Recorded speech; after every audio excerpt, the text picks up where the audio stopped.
तहरीक-ए-तालिबान ने एक चीज़ clearly announce की थी, हम आर्मी, पुलिस और सिक्योरिटी फोर्सेस को टारगेट करेंगे। पेशावर का हमला पुलिस लाइंस के अंदर जो मस्जिद है, जहाँ सबसे ज़्यादा पुलिस वाले, आर्मी वाले या जिनके इसका एस्टेब्लिशमेंट है, जो उसके लोग हैं, वो मरते हैं। अब ये पुलिस वाले की घटना, पुलिस वाले भी अगेन अगेन पुलिस वालों पे हमला, उससे पहले पुलिस स्टेशन पे कब्जा। तो ये जो तारीख तालिबान कर रहे तो पूरा कर रहा, पर अब जो मजे की बात थी वही वाली घटना हो गई संजय सर कि जब हमारा मिसाइल गलती से वहां गया था तो ये मिसाइल की ट्रेजेक्टरी देखते रह गए। 3 मिनट 57 सेकंड ये हमारे एरोस्पेस में था। तब मैंने सवाल पूछा, मैं कहा तुम 3 मिनट 27 सेकंड तक क्या घुंघरू पहन के नाच रहे थे क्या? इसको रोक देते ना। तुम्हारा एंटी डिजायर डिफेंस सिस्टम कहाँ है? तुम्हारा एंटी मिसाइल सिस्टम कहाँ, क्या करते रहे वो पूछो ना। ये मत पूछो कि मिसाइल कहाँ से उड़ा, कहाँ आया।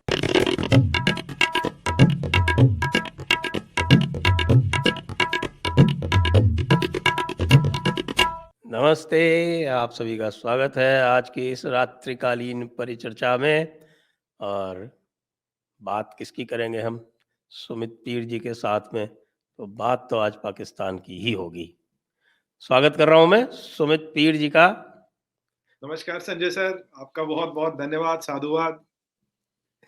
सुमित जी, वो अफगानिस्तान का फॉरेन मिनिस्टर क्या कह रहा है? वो कह रहा था कि साहब कि ये जो पाकिस्तान वाले हैं, ये खुद का इनसे संभलता नहीं, हमारे ऊपर इल्ज़ाम लगा देते हैं। ऐसा लगता है कि जो नाई की दुकानों में जो अफ़वाहें चलती हैं, वो सुन के ये कुछ भी बोल देते हैं। अगर हमको टेररिस्ट भेजने होते, तो हम चीन भेजते, ईरान भेजते, सेंट्रल एशिया भेजते। पाकिस्तान क्यों भेजेंगे?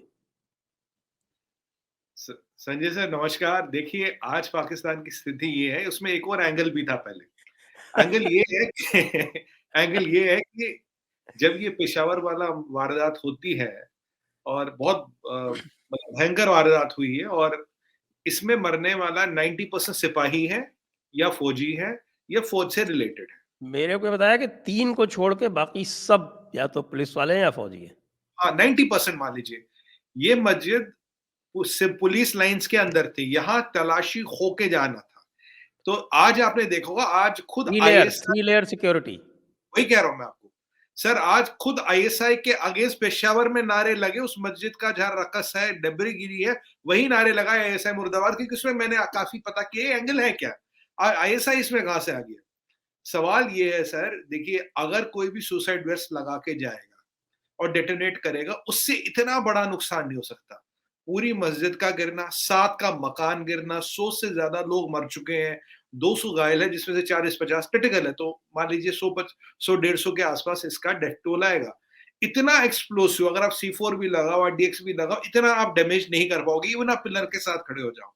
तो कहने की बात यह है संजय सर कि वहां ऑलरेडी कोई और किसी ने बॉम्ब प्लांट किया था और वहां जाके सिर्फ या तो उनके पास या तो सुसाइड बॉम्बर ने डेटोनेट किए हैं और सुसाइड बॉम्बर का सर मिल जाता साबुत। अगर इतना पावरफुल ब्लास्ट हो तो वो तो सर के भी टुकड़े उठना चाहिए, सर तो कुछ मिलना ही नहीं चाहिए। तो कहने की बात है कि ये जब तक कोई अंदर वाला ना मिला हो, इतने सिक्योर्ड एरिया में बम गए कैसे? अब एक बम की बात नहीं हो रही है, अब हो रही बम गए कैसे। ये तो सुसाइड बॉम्बर ने तो बस डिटोनेट किया है। अगर नहीं तो सुसाइड बॉम्बिंग होता तो 8-10 लोग जहां भाग हो सकते थे, 10-15 लोग होते। 100 पीपल डेड, 24 घंटे से आप लाशें निकाल रहे हो, अब भी लाशें निकलनी खत्म नहीं हुई और 40-50 लोग और जहां भाग हो सकते हैं। तो 150 लोगों को मारने का ऐसा कोई केस है नहीं। और इसका मतलब है कि अंदर के लोग मिले थे। अब लोग की नजर जा रही आईएसआई पे। क्या आईएसआई ने ये सब करवाया? क्या आईएसआई ने शरीफ को डिस्टेबलाइज करने के लिए सब करवाया? इमरान खान ने करवाया? किसने करवाया? अंदर का कोई तो मिला है। पुलिस, फौज, आईएसआई, 3 पे शक जाता, तभी तो तहरीक तालिबान वाले कह रहे हैं, तुम तो नाई की दुकान वाली बातें कर रहे हो भाई। तुम देखो ना, ये अंदर बम रखे किसने? 3 लेयर की सिक्योरिटी तुम्हारी, लोग तुम्हारे, सब तुम्हारे, मरने वाला तुम्हारा 100% फौजी, और तहमत तहमत हम पे लगा रहे हो। एक और एंगल हुआ कल से। कल ये कह रहे थे नहीं जी, हम तहरीक तालिबान पे हमला करेंगे, ज़र्ब अज़ब जो है इनका ऑपरेशन वगैरह उसको शुरू करेंगे, ये करेंगे। पर फिर एक पेच फंसा संजय सर। पेच ये फंसा, कहते हैं पैसे तो है नहीं, ऑपरेशन कहां से करोगे? ये तो अफगानिस्तान पे हमला करने की बात कर रहे थे। हाँ, अब उनपे अब सवाल यहाँ आया, फौज कह रहा हमला करेंगे, सरकार ने कहते भैया पैसे कहाँ है? घर में नहीं, दाने अम्मा चली बुलाने, पैसे कहाँ से लाओगे? जो आपको याद है, आप हमारे एक वीडियो पिछले शो में हमने कहा था, मैंने कहा था सर इनकी औकात नहीं, ये अफगानिस्तान तो दूर है, तहरीके तालिबान पे हमला कर ले। कारण क्या है? कारण है वो है कुल 8,000 का मलेशिया। पर अगर इनके पास 2 से 3 दिन का एम्युनिशन है, अगर इन्होंने एम्युनिशन वहां खर्च कर दिया, 3 दिन तो वो लड़ ही लेंगे, 3, 5 दिन, 7 दिन। और अगर भारत ने पीओके ले लिया तो तब क्या करेंगे? भारत तो पीओके लेने की तैयारी में है। हमने इनको ऐसे चक्रव्यूह में डाला है, ये अब जो इनके घर में घुस के इनको मारता है, पहले तो हमने इनको घर में घुस के मारा, अब जो इनके घर में घुस के इनको मारता है संजय सर, उसको मारने की औकात भी नहीं बची। तहरीके तालिबान से लड़ने की नपुंसक फौज पाकिस्तान की औकात नहीं बची। तहरीके तालिबान 8,000 लोग हैं मैक्सिमम, और वहां खड़े हैं, 3, 4, 5 दिन में खत्म कर सकते, पर हालत इतनी खराब है, न पैसा, न बारूद है, न गोला है, न हथियार है, न असला है। जबकि इनके आसिम मुनीर अभी हज वज करके आए एक और बार, अभी गए थे सऊदी अरब में, तो एक और बार हज करके आए। तो अब वो कह रहे हैं भाई खुदा ही करेगा उम्रा जो में गए थे, करेगा। उम्रा में। हाँ, मतलब कहेंगे अब खुदा ही करेगा जो करेगा, क्योंकि देखिए इनका फाइनेंस मिनिस्टर भी खुदा को ही कह रहा है, आर्मी चीफ भी खुदा के हवाले सब कर लिया, क्योंकि अब इनकी औकात नहीं रही कुछ भी करने की। तो अफगानी भी अब इनको मजाक खींच बना रहे, तंज खींच रहे, कह रहे तुम्हारे यहाँ बात। जोक्स अपार्ट, एक सीरियस विषय ये है संजय सर, वहां बम आया कैसे? जब तक इनसाइडर इन्वॉल्व नहीं थे, वहां इतना बड़ा धमाका हो ही नहीं सकता। सुसाइड वेस्ट भी सुसाइड वेस्ट लेके अंदर तक कहां से आया? किसको पैसे दिए, किसने रिश्वत खाई, किसने देश को बेचा, किसने अपने पुलिस वाले, अपने आर्मी वालों को बेचा? गद्दार कौन है इनके यहाँ? सवाल ये, और ये किसने करवाया? अब देखिए शहबाज शरीफ को आना पड़ा वहां, यूजुअली इनके प्राइम मिनिस्टर प्रेसिडेंट जाते नहीं ऐसी जगहों पे। शहबाज शरीफ आया, और अब आगे की बात, शहबाज शरीफ भी कर क्या पा रहा है? सवाल तो ये, तुम गए तो सही वहां पे, हमने जब हमारे यहाँ वारदात हुई थी हमने कहा इसका हम बदला लेंगे, हमने बदला ले लिया। अब तो ये कैटेगोरिकली मना कर चुके, हमारे पास लड़ने के पैसे नहीं है, बदला क्या लेंगे ये देखिए हालत क्या है इनकी। आटा नहीं है, गेहूं नहीं है, अब तो पैसे भी नहीं है, कुछ भी नहीं है सर, ये तो बस। और डर इतना है कि अगर वो तहरीक प्याज टमाटर भी बंद हो गया सुना। नहीं सुन, ईरान से कुछ आज टमाटर प्याज आए हैं कुछ, पर ईरान वाला तो खा नहीं सकते ना, वो तो शिया टमाटर है। शिया है सर, मरता क्या ना करता, शिया भी खा लेंगे अब तो। अब जैसे भारत का प्याज है, वो डायरेक्टली अगर मंगाएं तो वो कोई 10-20 रुपए उनको पड़े, वो नहीं मंगाते, वो उसको दुबई से हलाल करवा के तब मंगवाते हैं, हाँ, ये तो वो काफिर 200 प्याज रुपए का पड़ता वो काफिर प्याज है ना। अब है। वो देखिए काफिर प्याज है, दुबई जाता है, वहाँ हलाल होता है, उसके बाद फिर उसको खाते हैं। और मजे की देखिए बात और बताऊं आपको, जी, आज की खबर आपको शायद पता होगी। अभी तक तो ये जो है, ये हमारे सारे पंजाबी जो पूरा एस्टेब्लिशमेंट है पाकिस्तान का, वो बड़ा खुश हो रहा था कि चलो ठीक है, मरते हैं तो मरने तो क्या है, खैबर पख्तूनख्वा में हो रहा, बलूचिस्तान में हो रहा, सिंध में हो रहा। आज उन्होंने वो मियांवाली डिस्ट्रिक्ट में जो पंजाब में है, वहां पे भी एक पुलिस स्टेशन पर हमला कर दिया। अब आप ये देखिए, अब इसके तार आप थोड़े पहले जोड़ गए। तहरीक तालिबान ने एक चीज क्लियरली अनाउंस की थी, हम आर्मी, पुलिस और सिक्योरिटी फोर्सेस को टारगेट करेंगे। पेशावर का हमला पुलिस लाइंस के अंदर जो मस्जिद है, जहां सबसे ज्यादा पुलिस वाले, आर्मी वाले, या जिनके इसका एस्टेब्लिशमेंट है, जो उसके लोग हैं, वो मरते हैं। अब ये पुलिस वाले की घटना, पुलिस वाले भी अगेन अगेन पुलिस वालों पे हमला, उससे पहले पुलिस स्टेशन पे कब्जा। तो ये जो तारीख तालिबान कर रहे तो पूरा कर रहा, पर अब जो मजे की बात थी वही वाली घटना हो गई संजय सर, कि जब हमारा मिसाइल गलती से वहां गया था, तो ये मिसाइल की ट्रेजेक्टरी देखते रह गए। 3 मिनट 57 सेकंड ये हमारे एरोस्पेस में था। तब मैंने सवाल पूछा, मैं कहा तुम 3 मिनट 27 सेकंड तक क्या घुंघरू पहन के नाच रहे थे क्या? इसको रोक देते ना, तुम्हारा एंटी डिफेंस सिस्टम कहाँ है, तुम्हारा एंटी मिसाइल सिस्टम कहाँ, क्या करते रहे, वो पूछो ना, ये मत पूछो कि मिसाइल कहां से उड़ा, कहां आया। मैंने कहा वो तो $200 चाइनीज डॉलर, $200 का, $200 का चाइनीज डॉलर ये रडार बता देगा, पर आपने मिसाइल को देखने के लिए किया क्या? ठीक उसी तरह से पहले की घटना होती है, पुलिस यहाँ को पुलिस वाली, इनके स्पेशल सर्विसेज ग्रुप के कमांडो मारे गए उसमें। फिर ये पेशावर वाली घटना होती है, आज एक और पंजाब वाली घटना हो रही है। सवाल ये है, 3.32 बिलियन तो फॉरेन एक्सचेंज रिजर्व बच गए एक हफ्ते का, 2 टैंकर समुंदर पे तेल के खत्म।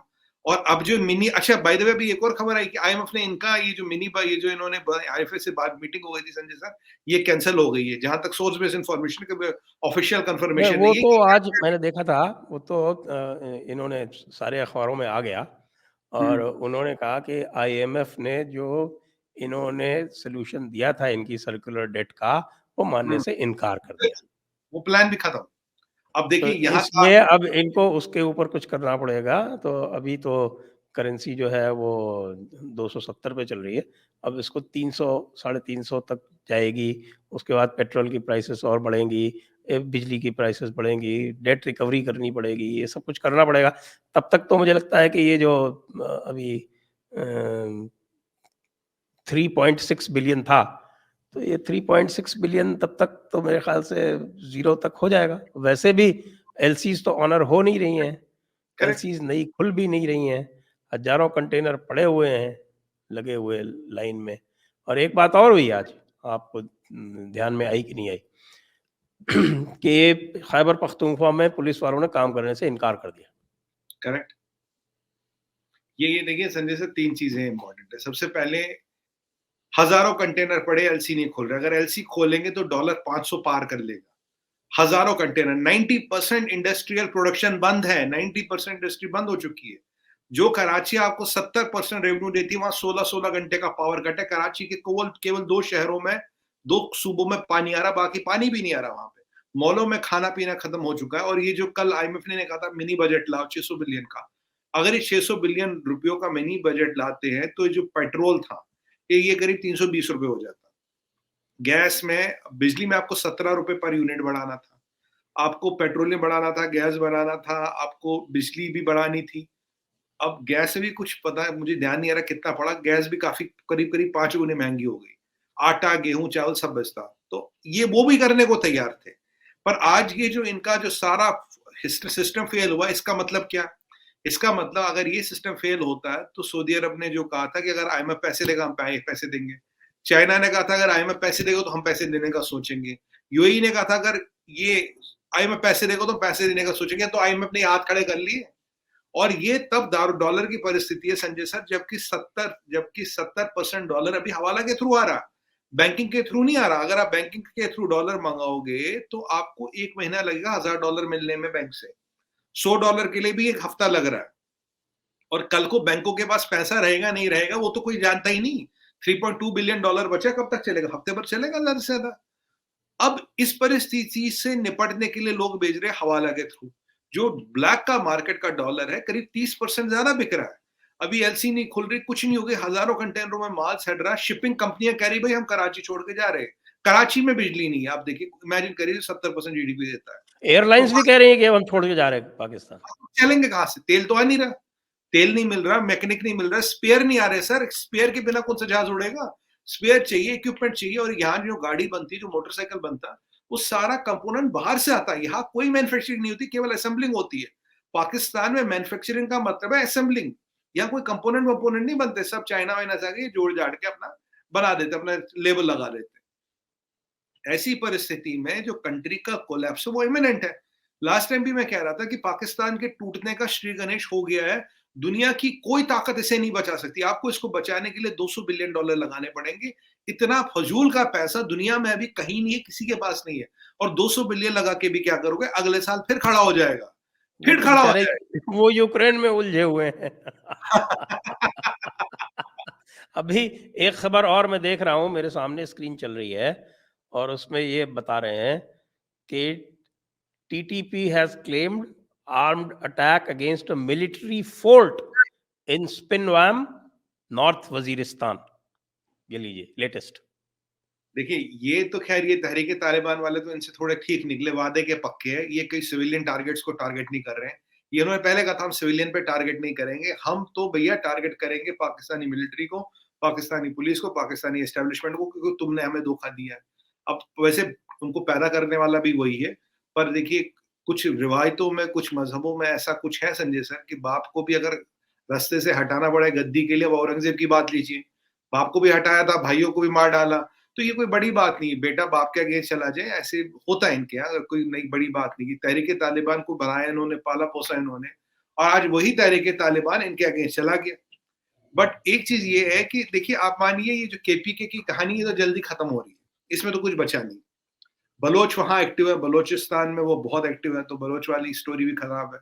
सिंध में भी कोई परिस्थिति ठीक नहीं है। अब ये जो अब और ये जो सबसे बड़ा रिस्क मुझे हमेशा दिखता था, ये जो तहरीके तालिबान ने एक इंपॉर्टेंट स्टेटमेंट दिया था कि बोले तुम हमें कहाँ रोकोगे, हम तो अंदर आके हमला करते हैं ना। आज स्थिति ये है पिछले करीब अगर आप 15 साल देखें, 15 सालों में 40 से 45 लाख अफगान, ये आज इनका इंटीरियर मिनिस्टर कह रहा था, 40 से 45 लाख अफगान पाकिस्तान के कोने-कोने में बस चुके संजय सर। अब सवाल ये, उन 45 लाख में से टेररिस्ट कौन है, कौन नहीं, ये किसी को नहीं पता।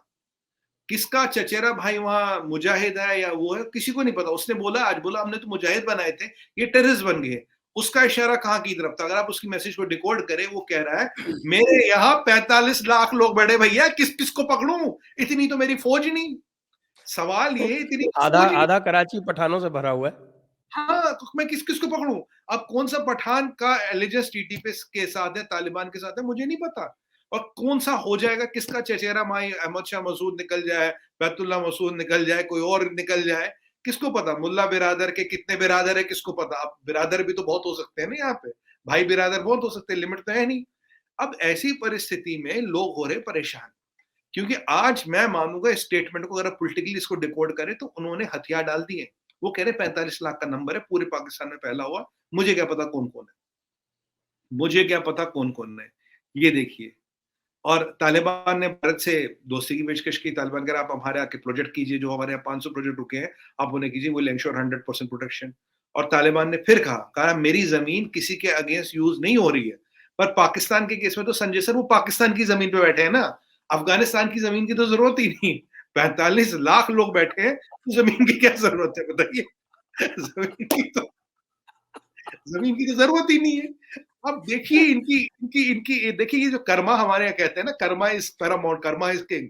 देखिए इन्होंने जो कर्म किए ना, अपने मुजाहिद बनाने का कर्म किया इन्होंने, अब वही मुजाहिद इनके गले की फांस बन गई, वही टेररिस्ट बन गए। ये इनका इंटीरियर मिनिस्टर आज कह रहा है, हमारे आपके कहने से कुछ नहीं होगा। इंटीरियर मिनिस्टर कह रहा है, और कह रहा है हमने गलती की, हमसे गुनाह अजीम हुआ, हमने मुजाहिद बनाए। अब मुजाहिद को बनाना गुनाह अजीम हो गया है, ये देखिए आप, ये देखिए आप। ये भी मुजाहिद बनाए उधर से, और ये जो कश्मीर में भेजते हैं मुजाहिद, उसका क्या? वो तो डिस्पोजेबल जहादी है ना सर। देखिए उनको पता, जब वो बेचते हैं, उनका लाइफ शेल्फ लाइफ 30 से 45 दिन होता है, 90% का। आजकल तो 7 8 10 दिन में हम निपटा देते हैं। तो वो तो डिस्पोजेबल जहादी है, जैसे वो डिस्पोजेबल सिरिंज होती है। अब यूएस, मतलब थोड़ा सभ्यता का ध्यान रखते हुए, यूएस में there is a concept called scum bag. तो there is scum bag jihadis, तो उनका तो एक यूटिलिटी है, हो गया, खत्म हो गया, फेंक दो। उन्हें पता है जिसको वहां भेजना है 100% मारेंगे हम उसको, 100% मरेगा। और हफ्ते में, 10 दिन में, 15 दिन में, 30 दिन में मरना 100% उसका तय है। यहाँ तो ऑन द स्पॉट फैसला, पकड़ते वकड़ते तो है नहीं हम किसी को। इसलिए जो ये वहां की तरफ जाते हैं, मैं तो इनके चैनल पे भी कई बार कह चुका हूं, कहीं जो डिस्पोजेबल जहादी बेचते हो, जहादी नहीं डिस्पोजेबल जहादी, तुम्हें पता ही मरेंगे। और तुम्हें पता 6 7 8 दिन में, 10 दिन में इनका काम तमाम हो जाएगा। अब सर देखिए, यहाँ भी एक विडंबना है। मैं एक दिन रिसर्च कर रहा था पाकिस्तान के बारे में।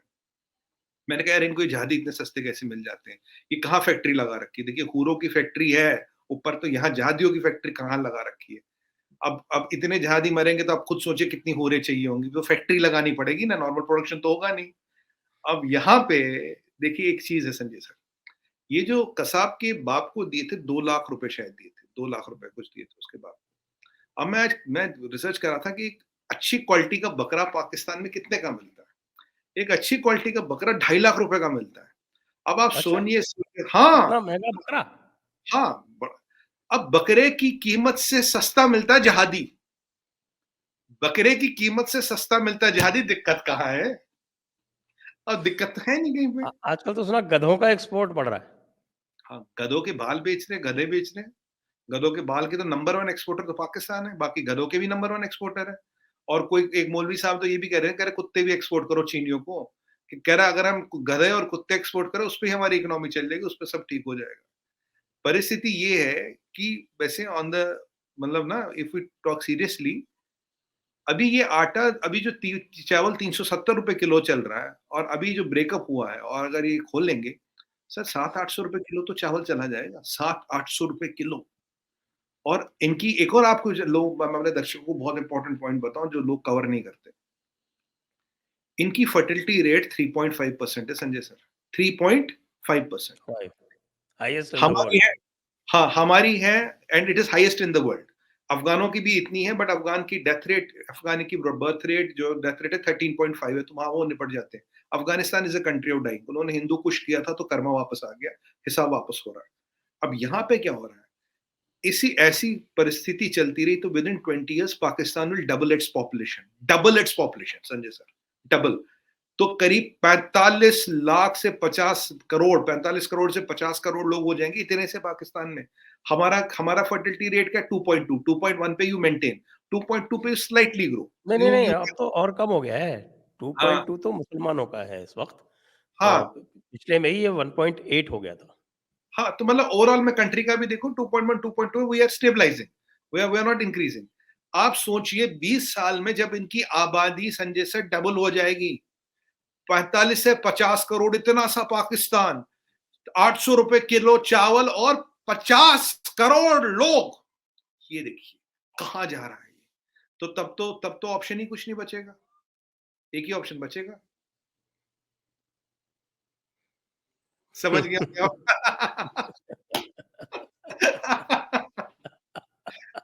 तब तो ऑप्शन कुछ बचेगा ही नहीं ना। अगर यही सद्बुद्धि होती और सनातन का सोच होती तो ये परिस्थिति नहीं आती ना। ये परिस्थिति आती नहीं, पर इन्हें वही गजवा हिंद, गाजी, गजनवी, कातिल, काफिर, 5 वर्ड है जिसके आसपास इनकी सारी दुनिया घूमती है। अब मुजाहिदों को बनाना गुनाह अजीम हो गया, इंटरनल मिनिस्टर कह रहा। अब देखिए कहाँ परिस्थिति होती है। अगर काल चक्र सत्य है संजय सर, तो इससे बड़ा प्रखर सत्य दुनिया में कुछ नहीं हो सकता। ये आज पाकिस्तान का इंटरनल मिनिस्टर कह रहा है, ऑन बयान कह रहा है। जी और इस वक़्त सबसे ज़्यादा ज़्यादती इन्होंने कर रखी है, जो पीओजेके है, जी जिसको ये आज़ाद कश्मीर और गिलगित-बाल्तिस्तान अलग-अलग कहते हैं, तो उसमें सबसे ज़्यादा इन्होंने ज़्यादती कर रखी है। अभी मुझको बता रहे थे वो, हाँ, कि जो सब्सिडी थी उम, इनको मिलती थी बिजली के लिए या राशन के लिए, वो सब बंद कर दी इन्होंने। पंजाब में मिल रही है, पीओजेके में नहीं मिल रही। और उसके अलावा पंजाब में तो कम से कम आटा 300 साढ़े 300 रुपए या जितना भी जो भी रेट है उसके ऊपर कम से कम उपलब्ध तो है। पीओजेके में तो किसी भी कीमत पे है ही नहीं। अब आप सोचिए वो किस तरह से अपना काम चला रहे हैं। वहाँ पे मूवमेंट चल रहे हैं कि साहब हमको आप इंडिया जाने दो, हम वहाँ से लेके आ जाएँगे, खरीद के ले आएँगे वहाँ से। अभी अजमेर में उर्स था, तो अजमेर में जब उर्स होता है तब पाकिस्तान से बहुत सारे लोग आते हैं। तो वो पहले जो थे यहाँ से कुछ आपके मसाले-वसाले इस तरह की चीज़ें लेके जाते थे। इस बार वो आके रोज़मर्रा की जो उनकी ज़रूरत की चीज़ें हैं वो लेके गए हैं यहाँ से। बहुत बहुत बुरी हालत है सर। इवन मैं पीओजेके का आपको एक बात बताऊं जो काफी लोग को नहीं पता होगा, पीओजेके में कितनी डिस्पैरिटी है। वैसे यहाँ के गए हर मुसलमान को अब भी मुहाजिर कहते हैं, मुहाजिर यानी कि शरणार्थी। वो मुसलमान नहीं, वो शरणार्थी है, उसको इन्फीरियर देखते हैं। बाकी हमारे जो वहाँ 6 लाख सिख लाहौर में थे वो कहाँ गए कुछ नहीं पता। जो हमारे हिंदू इतने लेस देन 2% बचे उनका क्या किया वो सबको पता है। मियाँ वाली में क्या होता है सबको पता है, और वो मियाँ मिट्ठू क्या करता है सबको पता है। ये सब चीजें सर हर एक के सामने है। पीओजेके की एक और विडंबना है संजय सर कि वहां के अगर आप डिग्री कर लो, मान लीजिए आपने बैचलर्स इन कॉमर्स किया, बीकॉम, वो बीकॉम की डिग्री मेनलैंड पाकिस्तान में चलती ही नहीं है। That doesn't have recognition. और नंबर 2 मिसिंग पर्सन जहां है after Balochistan, that is PoJK. तो कहने का मतलब है कि ये पीओजेके के लोग जा कहां रहे हैं। बलूचिस्तान में तो हमें पता है इन्होंने क्या क्या किया है, हेलीकॉप्टर से गिरा गिरा के मारा है, ये किया वो किया। तो ये पीओजेके के लोग जा कहां रहे हैं। Who is taking them away. हवा खारी जमीन निकल रही। और ये पीओजेके की डिग्री मेनलैंड पाकिस्तान में नहीं चलती, उन्हें नौकरियां नहीं मिलती, उन्हें सब्सिडी आपने कहा बंद हो गई है। कुछ नहीं, बद से बदतर जिंदगी। आज तो वो कहते हैं हमें हिंदुस्तान जाना है, हमें हिंदुस्तान से मिलना है। गिलगित बाल्चिस्तान में हिंदुस्तान जिंदाबाद के नारे लग रहे हैं, पीओजेके में के हिंदुस्तान जिंदाबाद के नारे लग रहे हैं। कहते हैं अगर आपके पास तेल है यू कैन बाय पॉलिटिशियंस, आपके पास डॉलर है यू कैन बाय इन्फ्लुएंस, पर अगर आपके पास खाना नहीं है, if you don't have food you will lose people. That is the biggest reality of life. They are losing people, they don't have food now. क्योंकि जब तक खाना नहीं है आप लोगों को इकट्ठा नहीं कर पाओगे। आप देखिए इसीलिए चाइना ने पेंडेमिक से पहले दुनिया का 60% फूड ग्रेन खरीद के रखा, क्योंकि चाइना को पता था अगर लोगों को खाना नहीं मिलेगा कोई कम्युनिस्ट पार्टी वम्युनिस्ट पार्टी नहीं मानेंगे नहीं कुछ भी। अब यहाँ परिस्थिति आई है जीवन की, खाने की। और कराची जैसे शहर में सर पानी नहीं है, टैंकरों से पानी जा रहा है। 70% जीडीपी देता पाकिस्तान का, टैंकरों से पानी जा रहा है। तो ये जो व्यवस्था है ये तो टूटने वाली है। और ये जो कंटेनर है ये कब तक शिप पे भरे रहेंगे? इनका डेमरेज कौन भरेगा? डेमरेज जो इनका है वो कौन भरेगा? बैंक एलसी खोल नहीं रहा। और जिस दिन बैंकों ने एलसी खोलना शुरू कर दी, मैं मानता हूँ चलो 5-10 बिलियन आ भी गया उधर उधर से। पहले देखिए एक और झूठा यहाँ एक्सपोज होता है। एलसी नहीं खोलने की तो बात ही छोड़िए, जो एलसी खोली हुई है उनको ऑनर नहीं कर रहे हो। देखिए अभी अभी एक मैं पाकिस्तान और डिफॉल्ट किसको कहते हैं? इसी को तो डिफॉल्ट कहते हैं। मैं तो कह चुका हूँ, मैं तो डिक्लेयर कर चुका था नेशनल टीवी पे भी, पाकिस्तान हैज ऑलरेडी डिफॉल्टेड, पर ये इसको छुपा रहे हैं, बचा रहे हैं। अभी एक मैं डिबेट में बैठा था टीवी पे, तो एक वहां कोई सज्जन कह रहे थे कि एक बंदा खूब गालियां देके पाकिस्तान का तिरंगा जलाया उसने यूके में। बोला क्यों जलाया तूने? कहता मेरे पाकिस्तान बैंक का इशू हुआ, क्रेडिट कार्ड है, डेबिट कार्ड है, this nobody is accepting in UK, all the banks are declining. तो पाकिस्तान के क्रेडिट कार्ड और डेबिट कार्ड डिक्लाइन होने शुरू हो गए हैं। जो कंज्यूमेबल्स उन कंटेनर्स में वो कब तक रहेंगे? वो तो खत्म हो गए होंगे, अब तो सड़ गए होंगे अब तक। जो मशीनरी है, मशीनरी आ नहीं रही। और अगर 10-15 बिलियन आ भी गया तो एक और इससे कलाई खुलती है। आपको याद होगा वहां कहा था जिनीवा में हमारे पास 9 बिलियन आ गए, हमने आपने और हमने बात की थी उस पे, 9 बिलियन आ गए, 10 बिलियन आ गए, तब भी हमने दर्शकों को बोला कोई पैसा नहीं आया। There is no money which is hitting the bank. ये 90% कमिटमेंट्स है कि आएगा इंशाल्लाह, मिलेगा वन वन फाइन डे। ये सब इंशाल्लाह वाली कमिटमेंट से कोई पैसा नहीं आया। अगर पैसा आया होता संजय सर तो आज तो 15 बिलियन का फॉरेन एक्सचेंज दिखना चाहिए, 3.2 बिलियन क्यों दिखता? तो तब हमारा असेसमेंट ठीक था, हमने बोला था कोई पैसा नहीं है, दिस ऑल फेकरी, हवाबाजी। आज तो बिलावल भुट्टो पे भी आरोप लग रहे, कोई उससे सलमा सलीमा कुछ कुछ ऐसा कह रहा है। शेख रशीद कह रहा था वो कोई सलमा सलीमा है, पता नहीं आपने देखा नहीं देखा, क्या आगे से सलमा पीछे से सलीमा, कुछ कुछ ऐसा था, पता नहीं क्या क्या है। तो यहाँ समझ नहीं आ रहा कि यहाँ हो क्या रहा है। यहाँ ठीक, और आसिम और इमरान खान याद छुपा छुप छुप है, गायब है, पूरा अंडरग्राउंड हुआ पड़ा है। ये परिस्थिति ला के देश की वो पूरा अंडरग्राउंड हुआ पड़ा है। पर एक बात बताऊं सर, हमने ना बंदूक चलाया, ना फरसा चलाया, ना बाला चलाया, ना गोली चलाई। अब पाकिस्तान का जो होना था खुद हो गया। देखिए हमने कुछ नहीं किया, सब अभी काम तो खुद हो उनका एक मौलाना क्या कह रहा था, आपने देखा होगा, वो क्लिप काफ़ी वायरल हो रही थी। वो कह रहा था कि साहब कि ये वेस्ट वाले हमको पैसा नहीं दे रहे हैं, एक हाथ में कुरान और दूसरे हाथ में एटम बॉम्ब लेके चलो वेस्ट की ओर, देखे कैसे नहीं देते हैं, डर के मारे देंगे। पर इन्हें ये नहीं पता ना, एटम बॉम्ब के जो एक्सेस कोड्स होते हैं वो अमेरिकन के पास है। मौलाना साहब को ये नहीं पता होगा। उन्हें इनको तो पता ये होगा। लगता है ना, जैसे वो रशीद बोलता था ना कि पाव पाव भर के बम है हमारे पास, तो वो जेब में बॉम्ब रख के ले जाएंगे और फोड़ देंगे। नहीं वैसे देखिए, ये जो इन लोगों की जो मानसिकता है ना, इन्होंने जो टेररिज्म को एक पब्लिक वेपन या एक गवर्नमेंट वेपन बनाया इन्होंने, दे लेजिटिमाइज टेररिज्म। आज का जो स्टेटमेंट था संजय सर, मैं देखिए कॉटेज इंडस्ट्री बनाया था इन्होंने इसको तो। मतलब जैसे हमारे यहाँ चाय का खोखा होता है, वहां इनके यहाँ जिहादी तंजीमें ऐसे होती है। अब आज का जो स्टेटमेंट है, आज तो पहले तो मुझे पता था कि पाकिस्तान में केवल 50,000 टेररिस्ट है। आज ये कह रहे 45 लाख अफगान है, उनमें से कौन सा टेररिस्ट मुझे नहीं पता। ये आपको बड़ा स्टेटमेंट नहीं लगता? Isn't it a big statement with the international ramification? तो आप कह रहे हो कि सारे अफगान टेररिस्ट हैं। मतलब आज पाकिस्तान कह रहा अफगानिस्तान अफगान सारे टेररिस्ट हैं। और इमरान खान नियाजी ने क्या कहा था? Taliban have liberated Afghanistan from the shackles. तो क्या सच है? वो सच है या ये सच है? दोनों में से एक सच हो सकता है। तब तो कह रहे तो तुम और हमारे उनके पास सारे के सारे बिल्कुल मोस्ट मॉडर्न अमेरिकन वेपनरी है। वेपन्स रखे हैं। और अमेरिका वेपन्स कुछ करके ही तो छोड़ गया था ना। अब सब लोगों ने तब सोचा वो अमेरिका वेपन छोड़ वो गया। M6 राइफल्स लेके घूम रहे हैं। अरे आजकल बड़ा कैमोफ्लेज सूट वूट, वो कैमरा वैमरा लगा के घूम रहे हैं, वो पूरे टशन में घूम रहे हैं सर आजकल वो। अब तो बुलेट प्रूफ जैकेट्स भी आ गए उनके पास। पहले तो बिना जैकेट वैकेट के लड़ते थे वो, गोली लग गई खत्म। अब तो बुलेट प्रूफ जैकेट वैकेट आर्मर वार्मर लगा के घूमते हैं बाकायदा। अब देखो इनके साथ जो चलते हैं आपको पता ही लगेगा, अमेरिकन सिपाही है, अफगानी सिपाही है। सवाल ये है कि आज पूरे अफगान कौम पे सवालिया निशान लगाया पाकिस्तान ने। You are calling everybody in Afghanistan a terrorist. आप कह रहे हो पूरे अफगान टेररिस्ट है। इसका मतलब तो ये हुआ ना, इंटीरियर मिनिस्टर कह रहा है आपका, मतलब it's a very serious allegation और अफगानिस्तान को इसका जवाब देना चाहिए। हमने तो कभी नहीं कहा अफगानिस्तान सारे अफगानी टेररिस्ट है, हमने तो कभी ऐसा नहीं कहा। तो भला आप ये कह रहे हो तो आपको इसका तो जवाब देना चाहिए। और आपको लगता नहीं Islam is in a turmoil? हर जगह मुसलमान मुसलमान को मार रहा है। अब बताइए यहाँ ना बीजेपी है ना यहाँ आरएसएस, यहाँ कौन किसको मारा? पेशावर में किसने किसको मारा?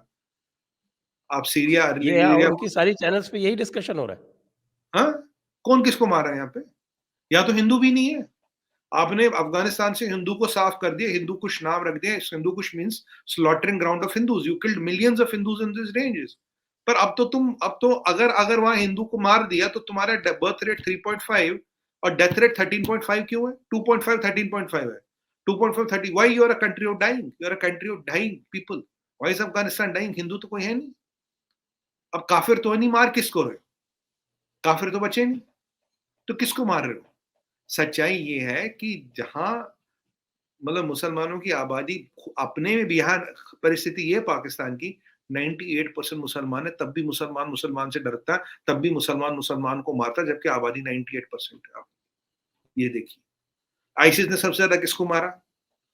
आईसिस के ने सबसे ज्यादा किसको मारा? तालिबानियों ने सबसे ज्यादा किसको मारा? टीटीपी किसको मार रहा है? तहरीके तालिबान किसको मार रहा है? टीटीपी किसको मारा? पाकिस्तानी आर्मी ने किसको मारी? बलूचिस्तान में कौन किसको मारा? सिंध में कौन किसको मारा? केपीके में कौन किसको मारा? मोरक्को, मरतानिया, अल्जीरिया, सीरिया, सूडान, यहाँ कौन किसको मारा? यमन में कौन किसको मारा? कहीं ना कहीं तो दिक्कत है ना सर, दिक्कत तो इनकी बहुत बड़ी है, ये समझ नहीं रहे, ये समझ दिक्कत ही नहीं रहे। दिक्कत है इसमें। तो ये तो सोर्स कोड में ही प्रॉब्लम लगती है।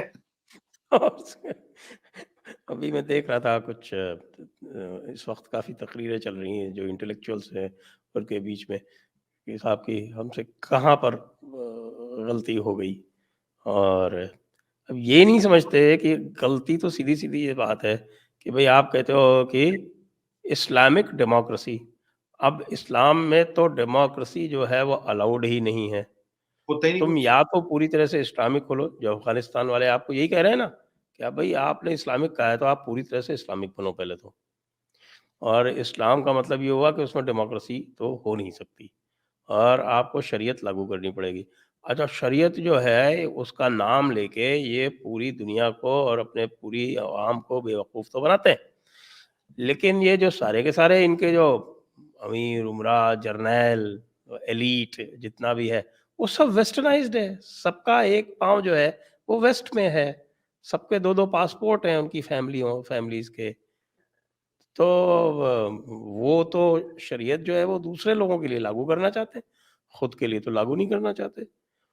वो आप देखिए वो हिजाब की डिमांड होती है, वो सब होती है। आप पूरे पाकिस्तान में पूरे देख लीजिए, चैनल्स पे, कहीं पब्लिक लाइफ़ में, किसी भी तरह जहाँ भी ये जो upper class, upper middle class का बोलबाला है, वहाँ पे आपको कहीं हिजाब दिखता है? नहीं, बिल्कुल नहीं, बिल्कुल नहीं। संजय सर, है क्या कि आपने बिल्कुल सही वो कहा। वही वही तो मैं कई बार पूछता हूँ आरज़ू काज़मी से कि भई वो शटलकॉक वाला का पहनना तो नहीं पड़ेगा कहीं आपको? यहाँ यहाँ तो परिस्थिति ये है सर, आप ये बहुत से लोग नहीं जानते, हमारे दर्शक भी, क्योंकि यहाँ everybody can keep a dual passport. हर कोई ड्यूअल पासपोर्ट रख सकता है। जो अमीर है उसके पास तो 2-2 भी है। मैंने सुना उनके पास 2-2 पासपोर्ट भी, एक ही नहीं 2 रखते हैं वो। अब जैसे बाजवा टाइप लोग हैं या ये आईएसआई के जितने जनरल कर्नल हैं, इनके पास तो 2-2 पासपोर्ट रखे होंगे। इन्हें क्या दिक्कत है? इन्हें तो बस जहाज पकड़ना और निकल जाना है। उसी जहाज में अपना पैसा-वैसा रख के निकल जाना है, कैश लेके निकल जाना है, $9 डॉलर। वो निकल गया ना वो परवेज़ इलाही का बेटा, मंसूर हाँ, इलाही क्या नाम है उसको, सीधे स्पेन पहुँच गया ये चार्टर तो लेके। चार्टर्ड प्लेन करा के $1,75,000 देके एक करने चार्टर्ड प्लेन करने की ज़रूरत क्या थी उसे? फर्स्ट क्लास में भी ज़्यादा $5,000 में जाता। क्योंकि वो जहाज़ में माल लेके गया सर, कैश लेके गया ना वो जहाज़ से। तो जहाज़ लेना, अब यहाँ पे ये जो इनकी स्थिति हो रही है, वो तो यही है। इनके अब एलिट्स का ये हाल है कि न्यू ईयर्स पे ये लोग चार्टर ले लेके लंदन जा के वहाँ पे न्यू ईयर्स मना के आते हैं। अब सुनने में आया सर, इनकी तो यहाँ तो ये को चाइना से 1.2 बिलियन डॉलर की इन्होंने लग्ज़री कार्स इम्पोर्ट कर ली, जब डॉलर के लिए इतनी मारामारी है। सर $17 बिलियन तो उन्होंने खर्च किया प्रोटोकॉल और एसयूवी के पेट्रोल पे, हवाबाजी पे $17 billion, which is 6% of the GDP of the country. GDP का, कंट्री के जीडीपी का 6% हवाबाजी पे खर्चा होता है यहाँ पे। यही नहीं, मेरे तो एक और चीज़ सुनने में आई, ये जो जैसे चाइनीज़ में, ये चाइना में जो रईस लोग होते हैं, इनकी बड़ी कीप्स होती है। जितना बड़ा आदमी उतनी बड़ी कीप। सुना है इनमें भी इफ़ेक्ट आ गया। और सुना मैं कुछ फ़ौज के बड़े अफ़सर हैं उनके, तो स्कॉटलैंड स्कॉटलैंड में भी ऐसे अरेंजमेंट्स हैं। जर्मनी में अरेंजमेंट्स हैं, हर जगह अरेंजमेंट्स हैं, और यहाँ तक मैं तो सुना कोई बड़े लोगों के 20-20, 25-25 ऐसे अरेंजमेंट हैं। अब देखिए ना इन्होंने शौक कैसे पाले, चाइना चीनियों के साथ दोस्त की संगत में रह रह के कुछ ढंग का तो सीखे नहीं। ये चाइना और चीनियों की ये बीमारी इनमें ज़रूर आ गई। तो अब आप देखिए 4 तो इन्वेंटरी है ही अपने पास और बाहर 20-21 और पड़ी है। तो ये जो यहाँ है और इसलिए यहाँ इस्लाम and democracy do not coexist. इसमें कोई कोएग्जिस्टेंस नहीं है, ये अलग-अलग चीज़ें हैं। अब ये जो तहरीक-ए-तालिबान कह रहे हैं, तुम तो कहते हैं हम इस्लामिक रिपब्लिक है तो डेमोक्रेसी कैसी? औरत को वोट कैसे? औरत को तो वोट बनता ही नहीं ना, औरत को तो there is no vote for women in Islam. कौन-सा वोट? कौन-सी इक्वालिटी ऑफ वुमेन? अगर आप देखिए इब्राहिमिक फेथ्स में there are no women practically except Virgin Mary, there is no other women. तो ये वाली चीज़ें जो है they are caught in the cusp of time. ये तो फँसे पड़े हैं अपने ही बनाए हुए जाल में, करे क्या ये क्या है कि ये वाला हिस्सा मुल्ला है, ये वाला हिस्सा इन्वेस्टर, मतलब ये आधी दाढ़ी, आधी टोपी और आधा शरिया चलाते हैं कि जहाँ जिसका फ़ायदा हो, जिससे फ़ायदा हो वो करो। पर अल्टीमेटली इन पे कभी ना कभी सवाल तो उठेगा, या तो कहें यार या तो सर हम पूरी दाढ़ी रखते हैं या रखते ही नहीं। अब ये आधी दाढ़ी, आधी टोपी नहीं चलेगा ना, एक एक एक टाँग में पैजामा, एक टाँग में अब्बू का पैजामा, ये नहीं चलेगा ना। ना बड़े भाई का कुर्ता और छोटे भाई का पैजामा कब तक चलेगा? और एक टाँग में हमने जीन्स पहन रखी है। तो ये जो दोहरा चरित्र ये चला रहे हैं, कब तक चलेगा? सच्चाई ये है जिसके पास पैसा है, जिसके पास पावर है, वो वहाँ खुश है। जिसके पास पैसा नहीं है, पावर नहीं है, वो ना खुश है। और एक बात बताइए, मरने वाला भी तो बेचारा सिपाही होता मोस्टली। मरने वाला भी तो सिपाही होता है ना। कौन से जनरल-कर्नल मरते हैं? उन्होंने तो अपने लिए मँगा ली वहाँ दुबई से 12 या 18 बख्तर-बंद गाड़ियाँ बीएमडब्ल्यू की। 18 बख्तर-बंद गाड़ियाँ मँगाई है बीएमडब्ल्यू की। बुलेट प्रूफ जैकेट लगा के तो जनरल घूमते हैं आजकल। इतना तहरीक-ए-तालिबान का हमला। और आपको एक बात बताऊँ संजय सर, ये जो तहरीक-ए-तालिबान ने टारगेटेड अटैक्स किए हैं ना, इससे सबसे ज़्यादा हवा टाइट अभी पॉलिटिशियन की नहीं है, कॉमन आदमी की नहीं है, इससे ज़्यादा सबसे हवा टाइट है एस्टेब्लिशमेंट की, आईएसआई की, पुलिस की, आर्मी की, क्योंकि टारगेटेड अटैक केवल उन पे हो रहे हैं और कहीं नहीं हो रहे हैं। और इस चीज़ से इनको लग रहा है डर। अब आप ये बताइए, क्या दुनिया एक चीज़ नहीं देख रहा है, जो सो कॉल्ड इस्लामिक बॉम्ब रखने वाला मिलिशिया है, पाकिस्तानी आर्मी, इनसे 7-8 हज़ार जहादियों वाला तहरीक-ए-तालिबान हैंडल नहीं हो रहा, ये भारत से क्या लड़ेंगे बताइए? इनकी औकात है भारत से लड़ने की बताइए? इनके लिए तो हमारा आईटीबीपी बहुत है, Indo Tibetan border police is sufficient for them, army की ज़रूरत ही नहीं पड़ेगी, ये तो इनकी औकात बची है।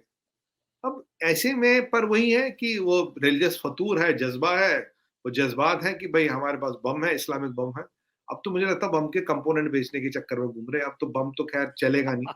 बम के कंपोनेंट बेचेंगे, चमन बॉर्डर पे वैसे गाड़ियाँ-वाड़ियाँ सब बिकती है, पता लगा कुछ दिनों में वहाँ बेच रहे हो। दुनिया को तो ये थ्रेट है संजय सर। कहीं-कहीं ये ज वो प जो देखिए ईरान के पास क्या है? ईरान के पास यूरेनियम एनरिच्ड नहीं है। इनके पास एनरिच्ड प्लूटोनियम कोर्स है इनके पास।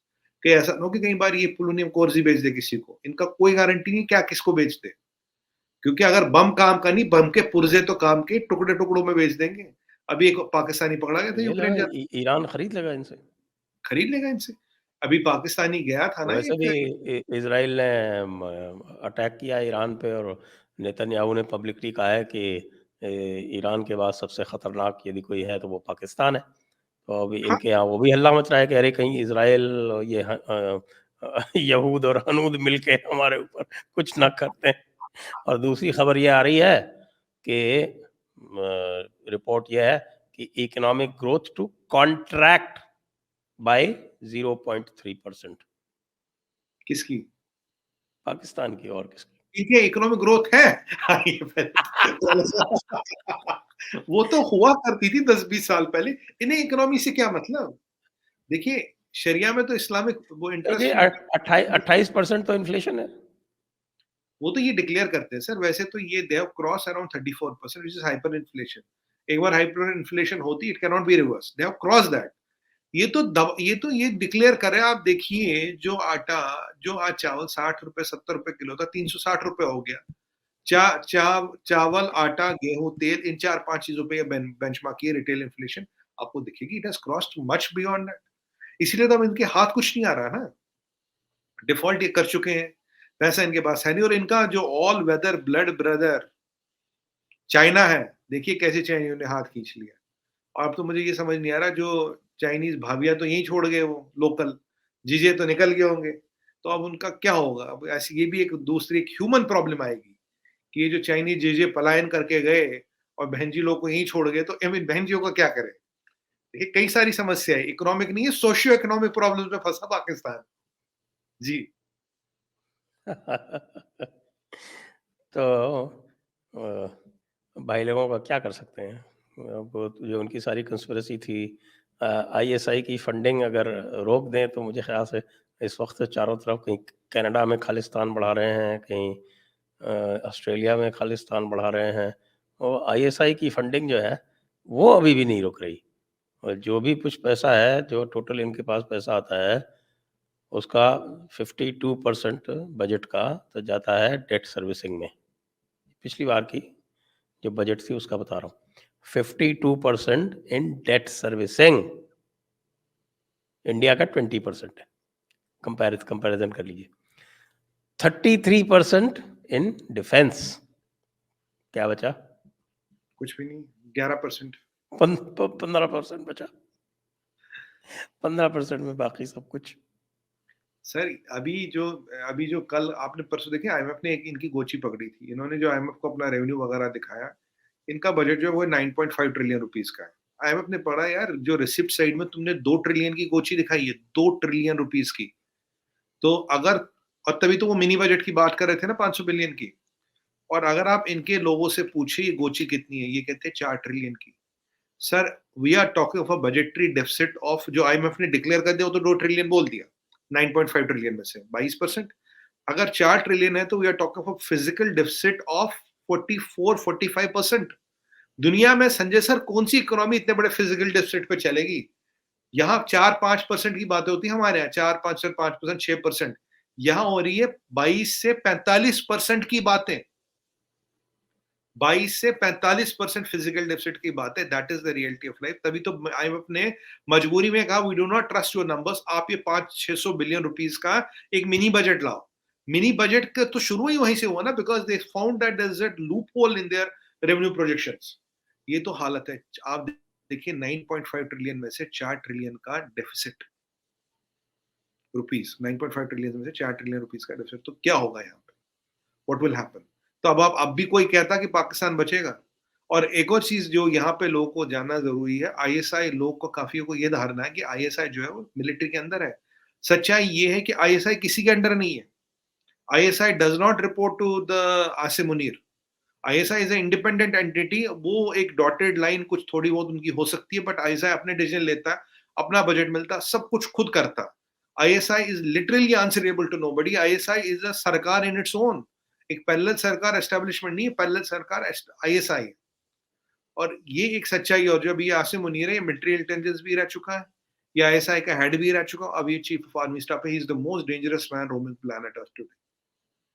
क्योंकि जब तक ये है, तब तक कुछ भी वहां संभव है। I don't know what he is up to. और ये कुछ कुरान का आदिम वादिम या कुछ लिटरेट ऑफ अब ये अपील कुरान। कर रहे हैं अपने ना ओवरसीज पाकिस्तानी से कि इंटरेस्ट फ्री लोन दे दो हमको। कह रहे हैं हम $2 बिलियन का इंटरेस्ट फ्री लोन रेज करेंगे। अब कौन इनको इंटरेस्ट फ्री लोन देगा, इनके देखते हैं। इनके लोन थोड़ी होता सर, एड या ग्रांट होता। लोन तो वापस देने को होता, वापस तो ये करते नहीं किसी को। इन्हें बोलना चाहिए मैं एड या ग्रांट दे दो। लोन शब्द का ये दुरुपयोग ना करे। इनको लोन देना तो अपमान है, तो वन वे टिकट है ना। पैसे तो देते नहीं किसी के वापस। किसके दिया आज तक वापस? पैसे कहाँ वही इनसे वही वापस? वही तो लोग पूछ रहे हैं ना कि वो जो भाषा डैम के लिए जो इकट्ठे किए थे चीफ वो जस्टिस साहब ने, वो कहाँ गए? आ गए। और ये चाइनीज ने डैम बनाए थे, 42 डैम टूट गए, तभी तो फ्लड आया इतना बड़ा। 42 डैम बनवाए इन्होंने चाइनीज से, 42 के 42 टूट गए इनकी। तो मुझे लगता है कि ये समय अच्छा है और हम लोगों को कुछ करना नहीं है। हम कुछ नहीं लोगों करना। को सिर्फ बैठ के और पॉपकॉर्न हाथ में लेके और तमाशा देखना है। और वो तो मैं कह रहा था, अच्छा एक चीज़ और मैं भूल गया। अब इंडिया कह रहा है कि पानी रोक देगा, तब क्या होगा? अरे पानी रोकेगा तो सर देखिए, एक साइंटिफिक लॉजिक है, बिना food you can survive for 30 days, without water you can only survive for 7 days. तो बस गिनती एक हफ्ता फिर गिन लेते हैं। और जो इंडिया ने 90 डेज का टाइम दिया है, वो वही दिया है जब 90 डेज तब खत्म होते हैं, जिस दिन बिलावल भुट्टो को, अगर वो आता है यहाँ एससीओ की मीटिंग के लिए, सेम दिन 90 डेज खत्म होते हैं। वो कहते आगे अभी तक वो उसने कहा नहीं आएगा कि नहीं आएगा। उसकी हिम्मत नहीं पड़ेगी आने की, जो मेरा असेसमेंट है। पर अगर आएगा तो वो उसी दिन यहाँ लैंड करेगा जिस दिन 90 दिन खत्म हो रहे हैं। उसके यहाँ लैंड करने का दिन और 90 दिन ये कोइंसाइड कर रहे हैं। कहते हैं ना, पैन टू फायर और फायर टू पैन, आगे कुआँ पीछे खाई, जाए तो जाएगा। तो जाएगा। तो फिर मुझे लगता है कि the best we can do is to watch the fun. Yes. और इसी के साथ फिर अब हम इस चर्चा को यहीं पर विराम देते हैं और दर्शकों से अनुरोध करते हैं कि इस वीडियो को शेयर करें, इसको लाइक करें, चैनल को सब्सक्राइब करें और हमें सहायता देने के लिए जो नीचे लिंक चल रहे हैं उन पर जाकर आप हमको सहायता कर सकते हैं। बहुत-बहुत धन्यवाद दर्शकों को और बहुत-बहुत धन्यवाद आपको सुमित जी। जय Hind, Vande Mataram. Thank you Sanjay sir, सबको साधुवाद, जय हिंद, वंदे मातरम, हर हर महादेव।